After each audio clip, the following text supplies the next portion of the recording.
Hi everyone, my name is Sarah and welcome back to Everyday Consent. Today we have another wonderful consent chat with my very good friend Ellie. Go ahead and introduce yourself, Ellie. Hi, I'm Ellie. I identify as pansexual. I use the gender pronoun she. And I do want to say in advance as a trigger warning to anyone who's viewing this that I am going to be talking about subjects related to sexual assault for a bit of this, so if that's not content that you're comfortable with, then I please recommend watching her other videos instead right now. Okay. What does consent mean to you? For me, consent is about agreement, or I guess like a happy consensus, if you will. It feels consensus. I know, consensus. It's about basically everyone being happy and comfortable agreeing on whatever it is that's going to happen next. And so that may just be one person consenting to their own choices about their sex life, and maybe 5 people.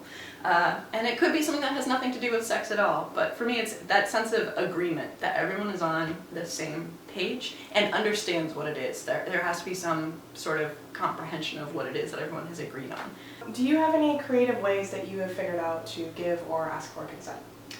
I am not remotely creative in how I give and ask for useful. consent. No, it's I'm totally proud of the fact that I'm not remotely creative about it. I am very direct when it comes to consent, and that's a thing that I've kind of come to gradually in my consenting life, I think, because I started off with very little verbal communication and have gradually transitioned into assuming almost exclusively verbal communication that is direct. It is not trying to be flirty. Usually I'm just very specific about, like, I would like to do this one thing. It's usually like one thing at a time. Next. What do you think? I ask a lot of questions. And I think that's one of my favorite things about how I've decided to approach consent is instead of saying always like, this is what I would like to do, what do you think? A lot of the times I just ask other people what they want to do first, because it makes it much less likely that I'm going to do something that makes someone uncomfortable if I hear what they want rather than trying to guess and then check. I don't know, it's a faster solution, and for me, I derive the most pleasure from making other people happy during sexual interactions. Sure. It's better than trying to focus on my needs exclusively, or even my needs halfway. Like, it tends to be, that's like 25% of what's on my mind, and 75% is what my partner is looking for. And so that it makes me much happier if I'm just constantly asking questions, and it makes them happier from what I've picked up too. So that's how I usually approach it. Not particularly creative, I think, but I'm proud of that because it's just very direct. That's fair. And so, so you said that you tend to focus on your partner's pleasure, and so you ask them a lot of questions. How do you feel about them doing the reverse to you? Like, how do you respond when their main question is just, what do you want? I've had really interesting experiences with that, because I've only had a couple partners who do the same thing. I've had a lot of partners who've been really great about asking, is this okay? But it's actually interesting because I get caught completely off guard when someone asks me the same question, because I'm so used to being the asker and the one who kind of guides that interaction. It's interesting too, because I identify as being part of the BDSM community, and specifically as being a submissive person. But when it comes down to it, by being a person who asks all those questions, I can simultaneously play that role, and I'm usually kind of in charge of the sexual interaction. And so this particularly one other person that I hooked up with at one point was very direct about saying, I will not do a single thing during this interaction unless you tell me you want it. And not just like, unless you tell me it's okay. Like, you have to propose anything that's going to happen during the sexual interaction. It was really interesting because I wasn't at the time used to speaking that directly about what I wanted. I could ask a lot of questions, but I didn't know how to answer them all the time for myself. And it was in some ways empowering, and it was also in some ways I realized like that's not what I wanted, because I had to spend most of my time focused on myself. There was nothing actively bad about it, because it was still very nice to know we were having a conversation where everything we were doing was okay with both people involved.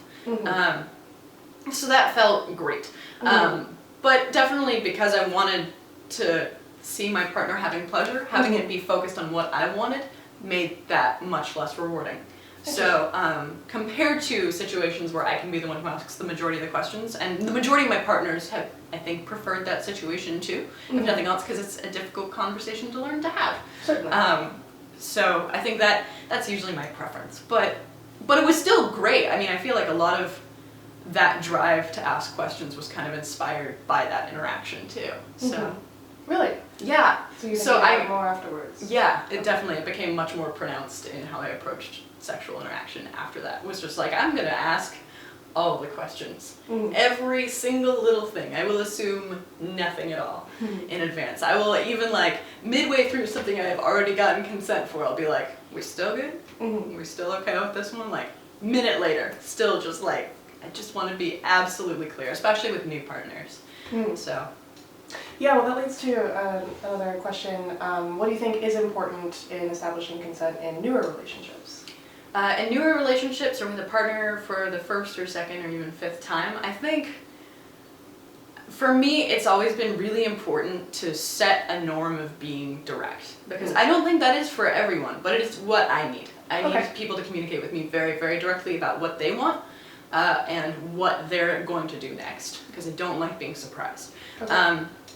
And so I start off doing that very obviously, and I ask people to do that immediately. I say, I'm going to talk to you a lot. I need you to talk to me while we are doing any of this. You have to tell me what's going on, even if it's not sexy. And as long as you do that, we're gonna have like a wonderful time, basically. It's interesting too, because recently I started off my sex life hooking up with a lot of people who already were well into having sexual interactions, and over the past few years, many more of my partners have been fairly new to sexual interaction. It's kind of gone the opposite direction of, I guess, what you would usually expect. And as a result, I mean, it's a mixed bag, because they're less familiar with what to say and what to do and what they might actually want or need even. It's harder to identify some of those things when you haven't experienced much of it before. But on the other hand, they have no habits built up of not communicating, because I think a lot of people are worried that that's not going to be sexy or that it's somehow going to throw off the groove, which it doesn't. It's amazing how well it fits in, at least for my experiences so far.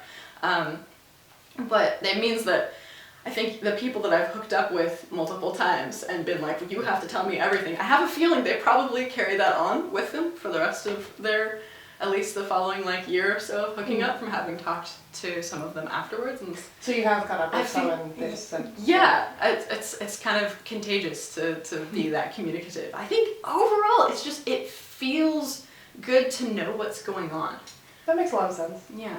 Are there any communities that you're a part of that you think have a particular relationship with consent? I think the community that stands out to me the most is maybe not a sexual community as much.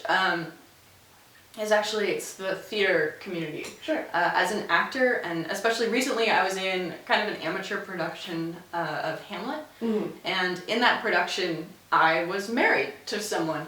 And when you are suddenly married to someone that has been a complete stranger before, it means that you have to get into the mode of a character who's very physically comfortable with that person already, who kind of can read their verbal cues, non-verbal cues, and can act very fluid and comfortable around them, especially as if they had had a sexual relationship for years, in our case.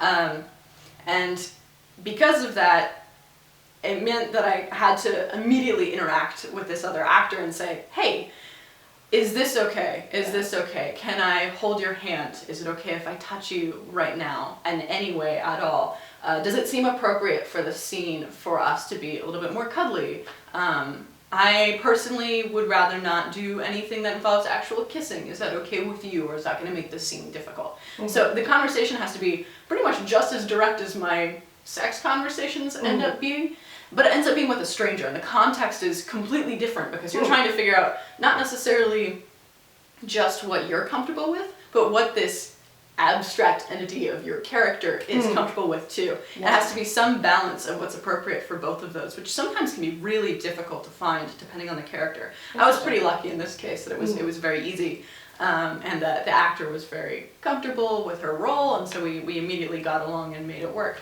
But I mean, there are some plays like A Streetcar Named Desire is a really good example, where a sexual assault takes place Right. during that.